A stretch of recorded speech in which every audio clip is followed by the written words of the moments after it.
오늘은 로마서 4장 16절로부터 25절 말씀을 중심으로 해서 믿음의 역발상이라는 제목으로 같이 은혜를 나누고자 합니다. 자, 어떻게 보면 우리 인생은 확률의 싸움이다라고 이렇게 말할 수가 있습니다. 왜냐하면 우리가 어떤 일을 시작할 때 우리는 이 일이 어떻게 될까를 먼저 생각합니다.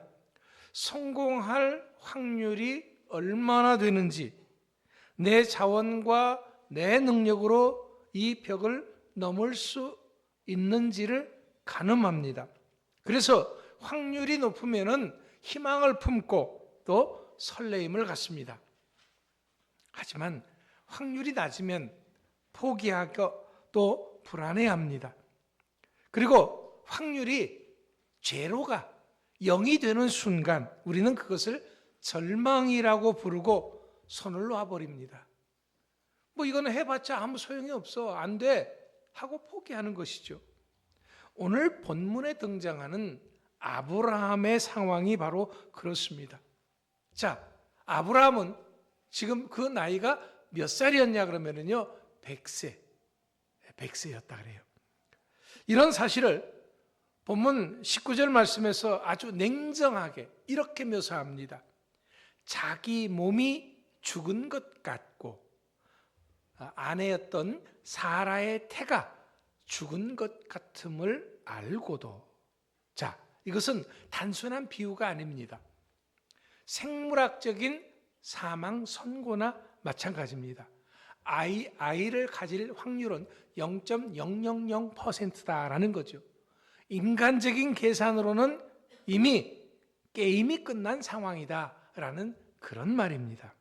하지만 성경은 바로 이 지점에서 믿음이라고 하는 단어를 꺼내듭니다. 세상이 끝났다라고 말하는 그 막다른 골목이 사실은 하나님이 일하시기에 가장 좋은 장소이다라는 거죠. 그러니까 아브라함의 믿음은 환경이 좋아져서 생긴 낙관주의가 아니다라는 겁니다. 모든 가능성이 사라진 무의 상태에서 오직 하나님의 말씀 하나만을 붙든 처절하고도 강력한 신뢰였다라는 것이죠. 로마서 4장은 우리에게 아브라함이 어떻게 복의 근원이 되었는가라는 근본적인 질문을 던집니다. 아브라함이 복의 근원이 된 것은 아브라함이 남들보다 도덕적으로 완벽했기 때문입니까? 아니면 아브라함이 하나님께 드릴 대단한 업적 때문이었습니까? 사도 바울은 단호하게 아니요라고 말합니다. 아브라함이 도덕적으로 완벽하거나 또 하나님 앞에 많은 일을 해서 복을 받은 것은 아니다라는 거죠. 만약 아브라함이 자신의 행위로 의롭다함을 받았다면 그는 자신을 자랑했을 겁니다. 내가 이만큼 노력했더니 하나님이 상을 주셨다라고 말했을 겁니다. 그렇다면 그것은 그 순간 은혜가 아니라 보수가 되는 것입니다. 우리가 직장에서 한 달 동안 열심히 땀 흘려 일하고 받는 것을 월급이라고 말합니다. 바로 그 월급과 같은 것이죠. 하지만 복은 월급이 아닌 선물입니다. 하나님이 우리에게 주시는 복은 우리가 노력해서 받은 월급과 같은 것이 아니라 거저 받는 선물이다라는 거죠. 그렇기 때문에 바울은 5절 말씀에서 파격적인 선언을 합니다. 경건하지 아니한 자를 의롭다 하시는 이를 믿는 자에게는 그의 믿음을 의로 여기시나니 라고 말입니다.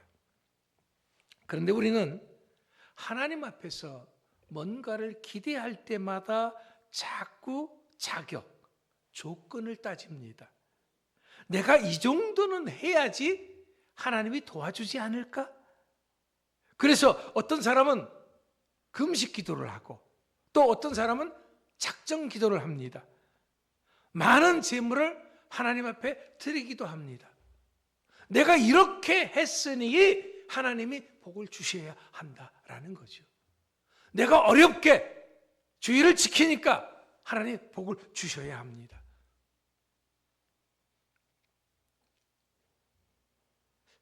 내가 어제 그런 실수를 했는데 하나님이 내 기도를 들으실까? 그래서 사람들은 자신의 약함을 질책하고 무능함을 한탄하기도 합니다. 하지만 이것은 자기 자신을 행위의 감옥에 가두는 생각입니다. 왜냐하면 아브라함이 의롭다함을 받은 시점은 그가 할례를 받기도 전이었습니다. 율법이 생기기도 전 수백 년 전이었습니다. 그때 아브라함은 오직 그가 어떤 대단한 일을 한 것이 아니라 하나님을 믿었습니다. 그렇습니다. 우리 하나님은 우리의 삶의 완성도를 보고 복을 주시는 분이 아닙니다. 우리가 뭔가를 했기 때문에 이렇게 했고 저렇게 했기 때문에 복을 주시는 것이 아니라 하나님은 우리가 은혜의 손을 붙잡을 때 우리를 의롭다 하시는 분이신 것을 믿으시기 바랍니다. 이것은 오늘 우리의 형편이 어떠하든 상관이 없다는 것을 말하는 것입니다. 우리의 과거가 얼마나 부끄럽든 상관이 없습니다. 그렇기 때문에 오늘 이 시간 내 공로를 의지하는 마음을 내려놓으십시오. 하나님이 거저주시는 은혜의 광장으로 나오셔야 한다라는 거죠. 그렇다고 해서 그래? 그러면 하나님 앞에 아무것도 안 해도 되겠네? 그렇습니까? 행위로 의롭다함을 받은 것이 아니니까, 내가 뭔가를 해서 하나님 앞에 복을 받는 것이 아니니까 아무것도 안 해도 되는 거네요? 아니죠. 그렇게 말하는 것이 아닙니다. 우리가 하나님을 믿을 때 하나님이 복을 주시고 우리는 그 복을 주셨기 때문에 그것을 감사함으로 하나님 앞에 행하는 것이죠. 오늘 많은 사람들은 믿음을 나의 확신이나 긍정적인 마인드로 착각을 합니다. 그래서 믿음이 부족하다는 말을 그렇다면 내가 더 세게 믿어야지 라고 하는 다짐으로 바꿉니다. 하지만 믿음의 핵심은 내가 얼마나 세게 믿느냐는 믿음의 강도가 아닙니다. 누구를 믿느냐? 즉 믿는 대상의 성품에 근거한 것입니다. 자, 그렇다면 아브라함이 바라본 하나님은 어떤 분이셨습니까? 17절에서 아브라함은 하나님의 두 가지 속성을 강조합니다. 첫 번째는 죽은 자를 살리시는 하나님, 두 번째는 없는 것을 있는 것으로 부르시는 하나님이다라는 거죠. 왜냐하면 이것은 아브라함이 지금 자신의 죽은 몸에 집중하지 않았다는 것입니다. 아브라함은 생명의 근원이 되시는 하나님께 시선을 고정했습니다. 그렇습니다. 믿음은 바로 이 시선의 싸움인 것입니다. 그것도 아주 치열한 싸움입니다. 나를 보면 한숨이 나올 수밖에 없지만 하나님을 바라보면 노래가 나오는 것이 믿음입니다. 나의 지금 형편을 바라보면 그냥 한숨이 절로 나오는 거죠. 어떡하지? 걱정과 좌절이 될 수밖에 없습니다. 그러나 그러한 중에도 눈을 들어서 하나님을 바라보는 것, 이것이 바로 믿음이다라는 겁니다. 내 문제만을 집착하고 바라보면 공황장애가 생깁니다. 하지만 그럼에도 불구하고 하나님을 바라보고 하나님의 성품을 묵상하면 평안할 수 있다는 것이 바로 믿음인 것입니다. 여러분, 우리가 믿는 하나님은 무에서 유를 창조하신 하나님이십니다. 아무것도 없는 텅 빈 우주에 말씀 한마디로 별들이 존재하게 한 하나님이십니다. 이런 하나님이시기 때문에 방법이 없다는 말은 통하지 않습니다. 왜냐하면 하나님은 방법이 없으면은 방법을 만드시는 분입니다. 하나님은 길이 없으면은 바다 한가운데라고 할지라도 길을 만드시는 분이 우리 하나님이십니다.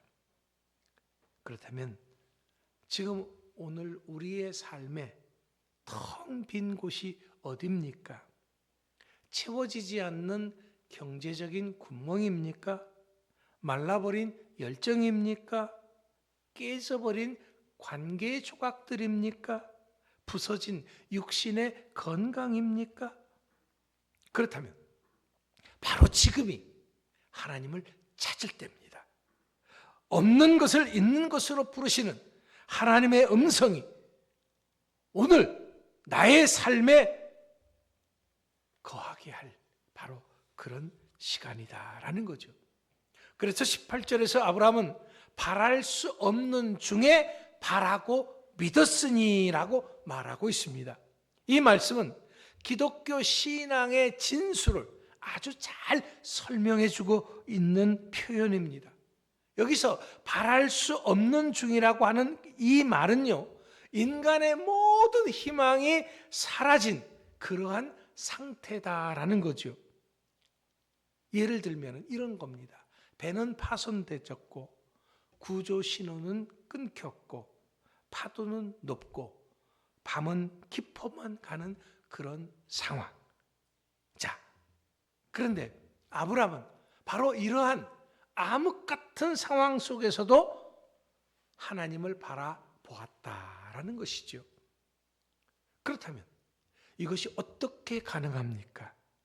그것은 그의 마음속에 내 후손이 이 같으리라 하신 하나님의 약속의 말씀을 붙잡았기 때문에 그렇습니다.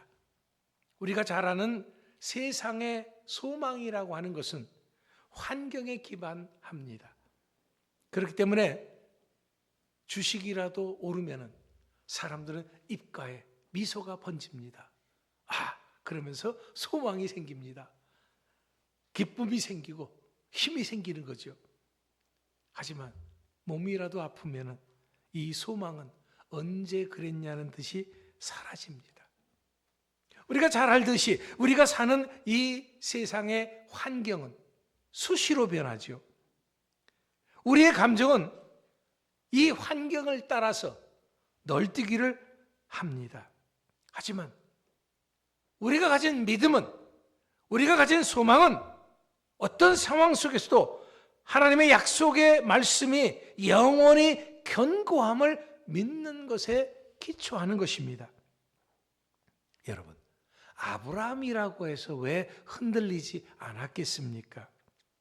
아브라함은 결코 로봇이 아닙니다. 그저 주어진 명령대로 움직이는 그러한 로봇이 아닙니다. 우리와 똑같은 성정을 가진 사람, 우리와 똑같은 감정을 가진 사람이다라는 거죠. 우리와 똑같이 보는 것에 약한 사람입니다. 그도 25년이라고 하는 그런 긴 기다림 속에서 지치기도 했었습니다. 그래서 인간적인 꾀를 내어서 후손을 얻었죠.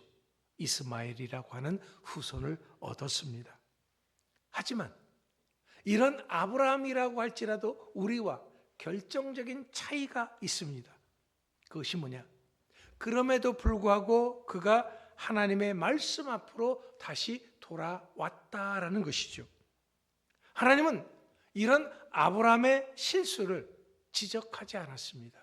야, 너 내가 약속을 했는데도 왜 그따위로 행동을 해? 하고 야단친 적은 없습니다. 그렇다고 해서 하나님께서 아브라함 너 참 잘했어, 그렇게라도 해야지, 이렇게 하신 것은 아닙니다. 단지 네가 그렇게 했으니까 그 책임은 너가 져야 돼, 딱 거기까지였습니다.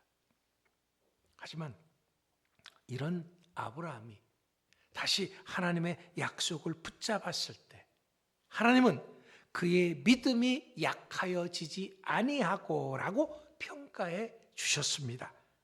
바로 이것이 하나님의 자비, 이것이 바로 하나님의 은혜인 것입니다. 우리의 믿음 역시 한 번도 안 흔들리는 것이 아니지요. 수시로 우리의 믿음도 역시 흔들립니다. 하지만 흔들릴 때마다 하나님의 말씀의 약속에 믿음의 닷을 더 깊이 내리는 것, 이것이 진짜 믿음인 줄 믿으시기 바랍니다. 20절 말씀을 보십시오. 믿음이 없어 하나님의 약속을 의심하지 않고 믿음으로 견고하여져서 하나님께 영광을 돌리며 라고 했습니다. 바로 여기 이 말씀에서 아주 중요한 영적 원리를 발견합니다.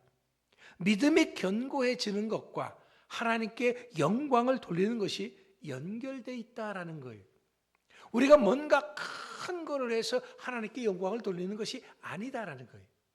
우리의 믿음이 견고해질 때 하나님께 영광을 돌리게 된다라는 겁니다. 우리가 하나님을 온전히 신뢰할 때 하나님은 가장 큰 영광을 받으시는 것입니다. 하지만 반대로 우리가 하나님을 믿지 못하고 불안해하고 염려한다면 그것은 무의식 중에 하나님이 이 문제를 해결할 능력이 없으셔라고 말하는 것과 같습니다. 그렇다면 아브라함은 어떻게 이런 절망 가운데서도 확신에 도달할 수 있었을까요? 21절 말씀에 그 답이 있습니다. 약속하신 그것을 또한 능히 이루실 줄을 확신하였으니, 여기서 이 확신은 내 감정을 쥐어짜서 만든 것이 아닙니다. 확신은 하나님의 능력과 의지를 인정하는 데서 오는 것입니다. 하나님은 이 일을 하실 능력이 있는 줄 믿습니까? 하나님은 나에게 하신 약속을 지키실 마음이 있으신 줄 믿으십니까? 우리들 역시 이 두 가지 질문에 예, 아멘이라고 대답할 수 있다면 확신은 저절로 따라오게 되어 있다라는 거죠. 아브라함은 상황이 나쁠수록 오히려 그 믿음이 더욱더 단단해졌다는 역설의 믿음을 가진 사람이었습니다. 내 몸이 더 죽어갈수록 이제 하나님의 능력만 나타날 일만 남았구나 생각했다라는 거죠. 아무런 내 힘과 내 능력으로 문제를 해결할 가능성이 없을 때 나는 두 손 드는 거죠. 그리고서는 이제 하나님만이 하실 일이 남았습니다. 네, 하나님 믿습니다. 바로 이것이 믿음의 역발상이다라는 겁니다. 여러분, 지금 문제가 해결되지 않아 답답하십니까?